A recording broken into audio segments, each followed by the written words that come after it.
O Brasil é cúmplice da repressão de Nicolás Maduro. O Brasil tem um compromisso feito lá em Barbados com a nação venezuelana. Não é um compromisso com o Estado venezuelano. O Brasil fez um compromisso com a nação venezuelana de ser fiador da soberania popular na nação venezuelana. E o Brasil está traindo esse compromisso. Está traindo esse compromisso quando ajuda Maduro a empurrar com a barriga, quando não diz claramente, porque o Brasil está dizendo aos murmúrios que quer ver as atas. As atas, na verdade, já estão aí. A oposição as mostrou. Seria preciso provar que elas são falsas, porque nada indica que elas são falsas. Então as atas estão aí. O Brasil precisa falar alguma coisa sobre essas atas, que estão aí. Mas é mais importante do que isso. O Brasil precisa defender a liberdade das lideranças de oposição e dos manifestantes. Isso é um compromisso que está ligado ao Acordo de Barbados, do qual o Brasil é fiador. Em vez disso, o que o Brasil faz é se recusar terminantemente a qualquer encontro com Maria Corina Machado.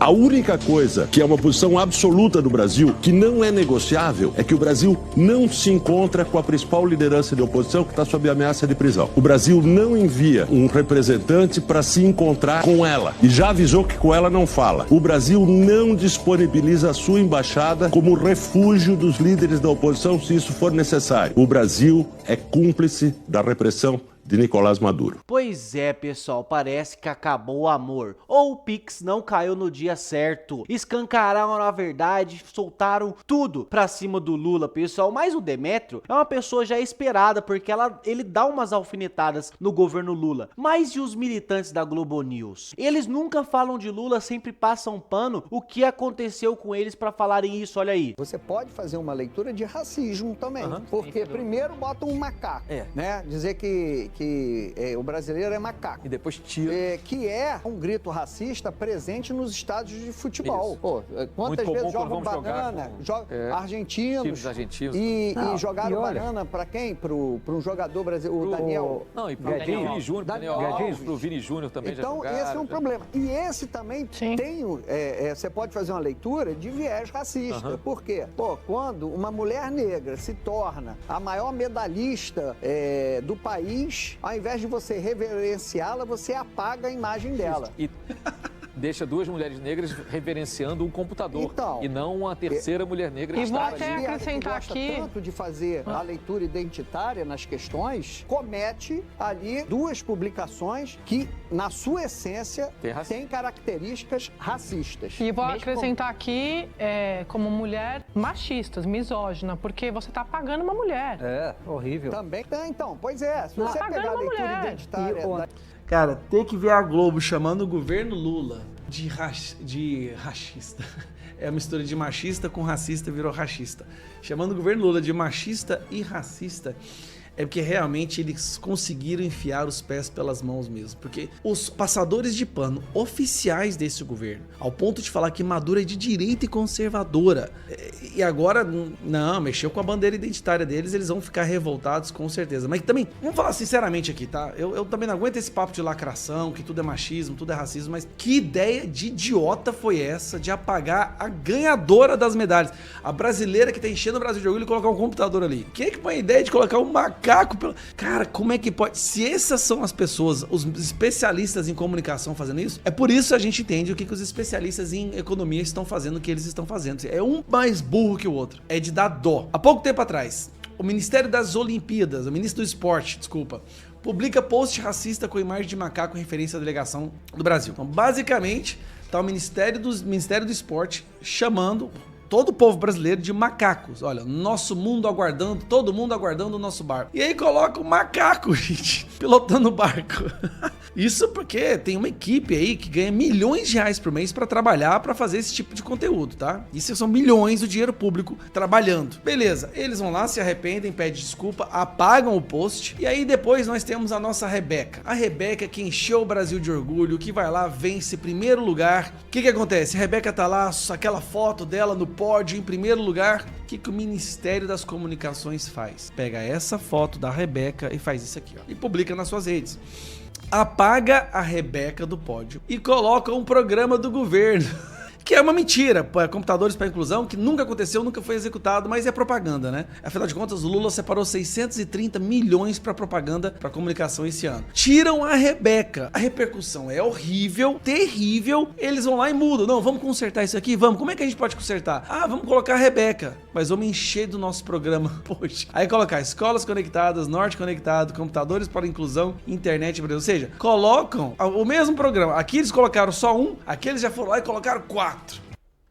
Que vergonha, né, pessoal? Esse governo passando vergonha atrás de vergonha. E nem os super passadores de pano, que é a Globo News, que era a CNN não passa mais pano, viu? Já faz tempo. Mas passavam sim. E tá acabando, pessoal. Não dá mais pra defender esse governo. Como defende um governo que faz essas coisas? Como? Não tem como se posicionar ao lado de terroristas, ao lado de ditadores. O Lula é um vexame internacional. Aí acontece uma coisa dessa. Pô, essa imagem aqui do final do vídeo, eu vou até mostrar de novo. Você pode fazer uma leitura de racismo. Eu vou até colocar de novo aqui, ó. Essa imagem, pessoal, dela aqui em cima do pódio, com duas mulheres reverenciando ela, né, uma atleta brasileira. Isso aqui é uma coisa linda. É uma imagem que era para ser destacada em todos os jornais. A SPEG faz isso aqui. Que vergonha, é um governo da vergonha. Até os seus próprios brasileiros não tratam bem. E olha só a CNN metendo pau no STF do Lula, porque é um puxadinho do PT, né? Olha só. Até nas pesquisas está ficando evidente que o STF está se tornando uma corte política, né? E isso de acordo até com as falas dos ministros do STF. Então, o Barroso disse, nós derrotamos o bolsonarismo, o que é um absurdo sem precedentes, né?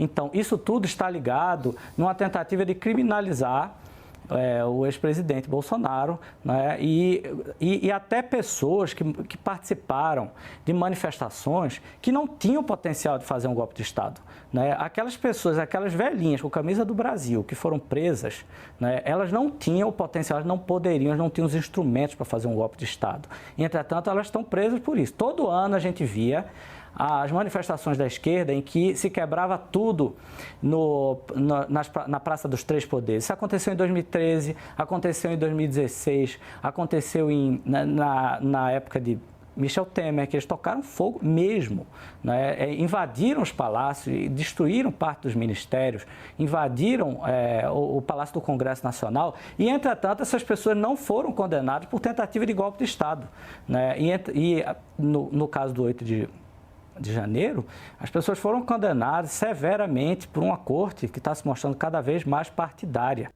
Pois é, então aqui a CNN também dando um pau no STF, porque é exatamente tudo que a gente está vendo.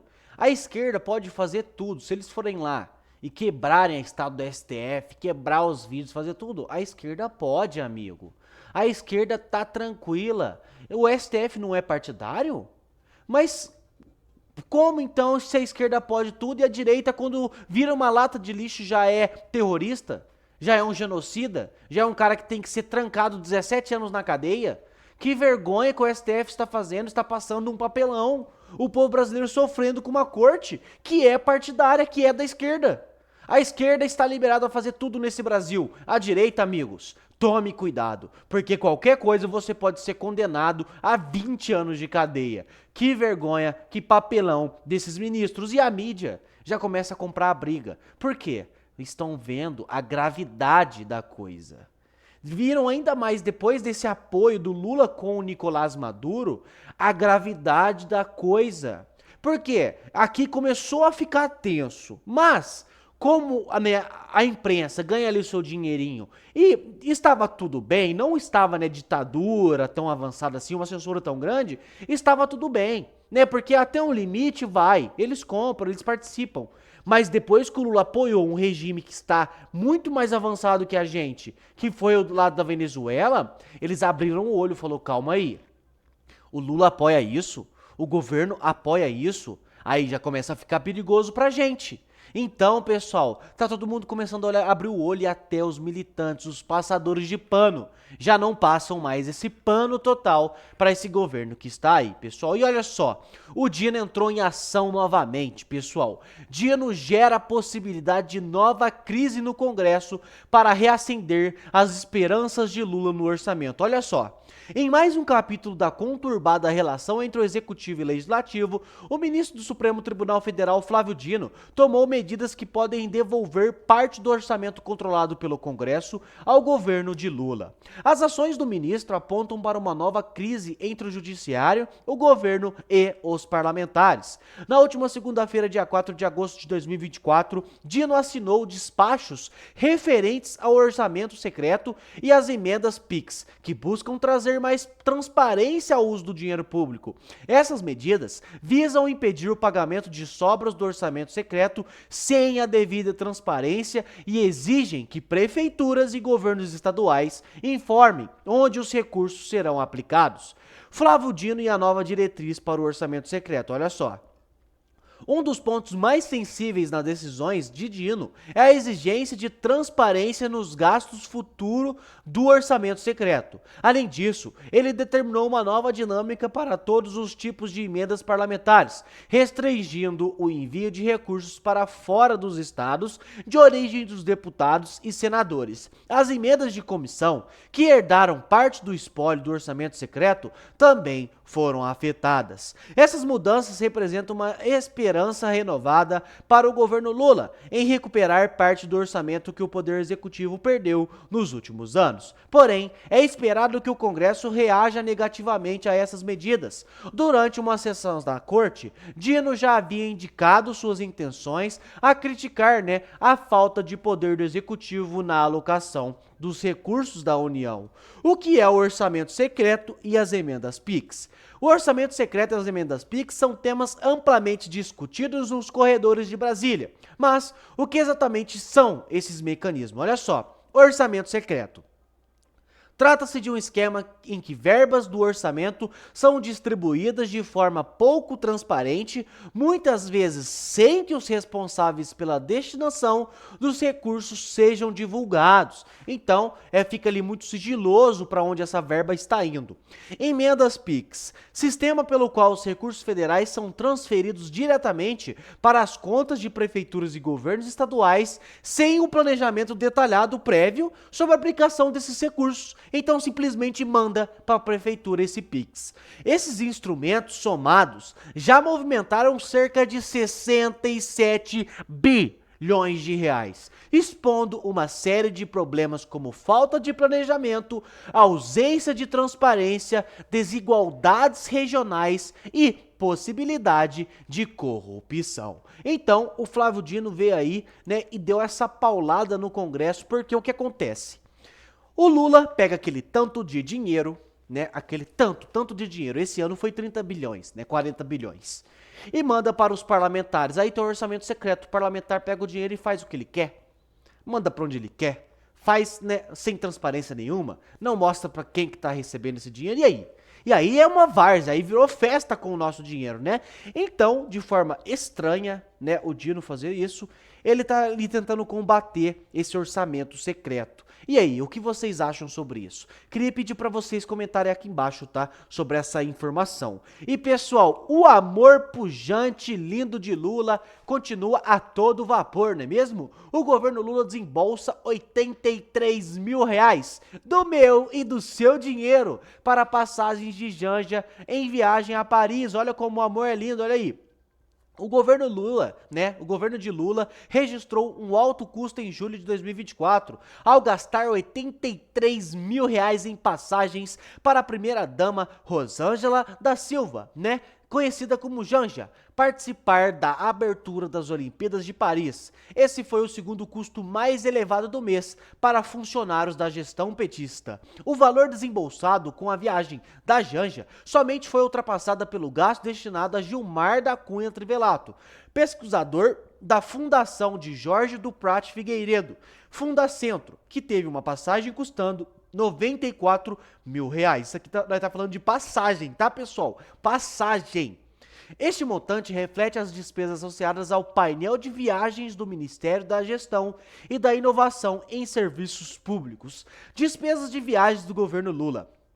Além das passagens de Janja e do Trivelato, outros membros do governo também incorreram em altos custos de viagens no mês de julho. Celso Amorim, assessor especial da Presidência de Assuntos Internacionais, teve 4 passagens pagas pelo governo, totalizando R$75 mil.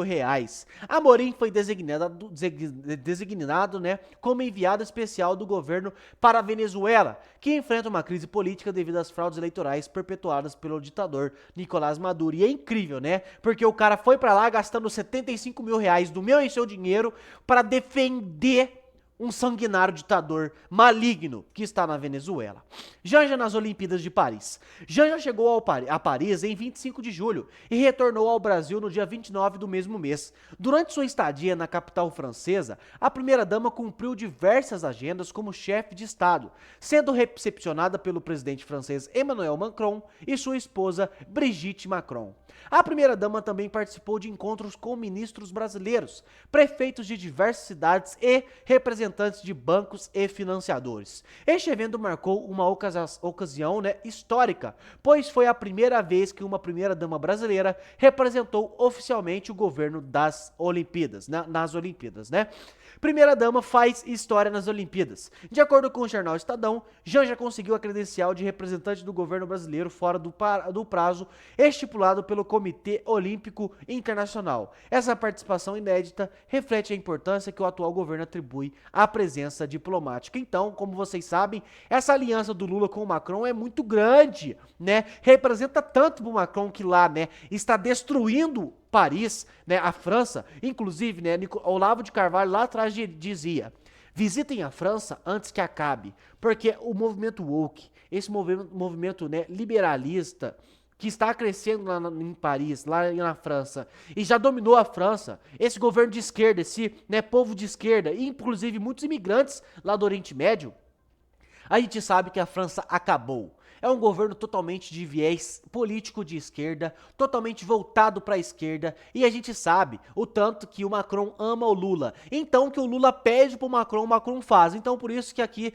né, diz que a primeira-dama faz história nas Olimpíadas, conseguindo uma credencial aí de outra forma que realmente, assim, não tinham conseguido até hoje.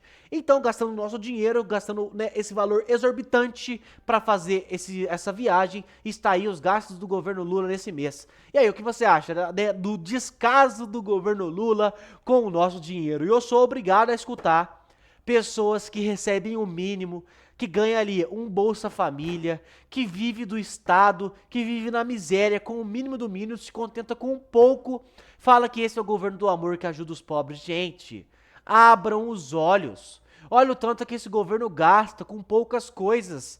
Se ele quisesse mesmo ajudar o povo brasileiro, ajudar o pobre, todo esse dinheiro era destinado ao pobre.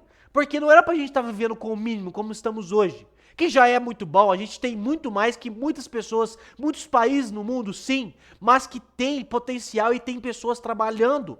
O brasileiro é um país trabalhador, a gente tem recurso para que todos vivem uma vida boa.